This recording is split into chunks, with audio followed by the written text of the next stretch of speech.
My first degree was in English Language and Literature at St Catherine's College, University of Oxford. From a child, I loved reading. I practically read for England. And possibly did more reading than living at certain times, I'm not sure. But then when I was 24, I very rapidly lost all of my central vision in both eyes. This one took 5 days, and then 5 months later this one took 4 hours. And in those 4 hours I completely lost the ability to read. As in, if I pick up a book, I can see the grey streaks, which are letters, but I can't see them as letters. I just simply don't see that well anymore. Which was a loss and a bereavement, and I had to reshape my life. Well, I managed to. I became a traditional storyteller. I work as a professional storyteller now. I have a website, and I have work going on and things you can buy from my website, or you can book me for gigs, and it's a wonderful way to make a living, because it's still the same passion, the passion for the word, spoken or written, the power of what language can do to a listener or to a reader. And as I was learning my trade as a storyteller, a man called Alan Sparks, who was mentoring me, mentioned to me a lady called Patsy Armstrong. And she's a voice teacher, and he mentioned that she's blind. Well, in that moment I knew, right, I'm having that, I'm doing that.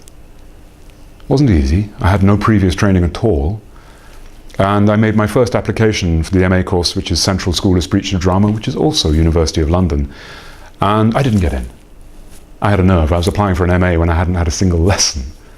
But they wrote to me saying they would encourage me to apply again, which seemed to me incredibly humane. And they gave me the name of a voice teacher in my area. I was living in Yorkshire at the time, although I'm actually a London boy.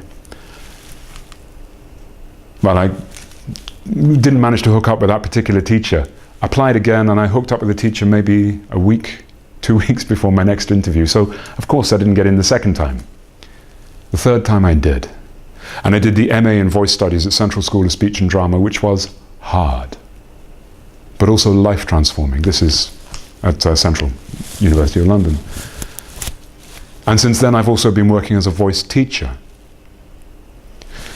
Well, I love my work, because it's connecting me to the original passion, which was the power of speech, the power of language, the power of the written and the spoken word. And whilst doing the MA, we did a practical session, which was long.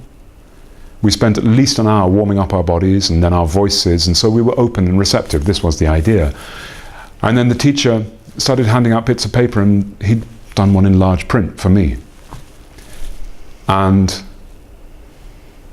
he just asked us to keep walking around the room, reading and responding in any way which seemed natural to us. Well, my colleagues were, exploring vocally the text.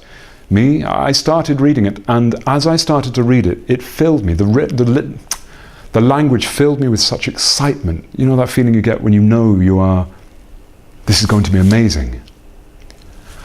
And in that moment, I also realized that I hadn't had that experience for, it would have been about 8 years at that time. And so the next thing is that I found I was crying. And I kept on reading, and of course it was interesting what that did to my voice, but I was crying, a certain grief for what I'd lost, but also an excitement that, there are ways of finding it again. And the courses I've done and the course I teach for the university here is part of that. Well, the text was the opening pages of Bleak House by Charles Dickens. Well, I said ways of finding my way back to that. I have an iPad. Have you got an iPad? Your mum's on... No, don't go there. Your mum's on welfare. Is there more you want to say on that story? I just wanted to read it. And then we'll go into the reading now then? Yeah. Okay, perfect. Well, I was just going to say I have an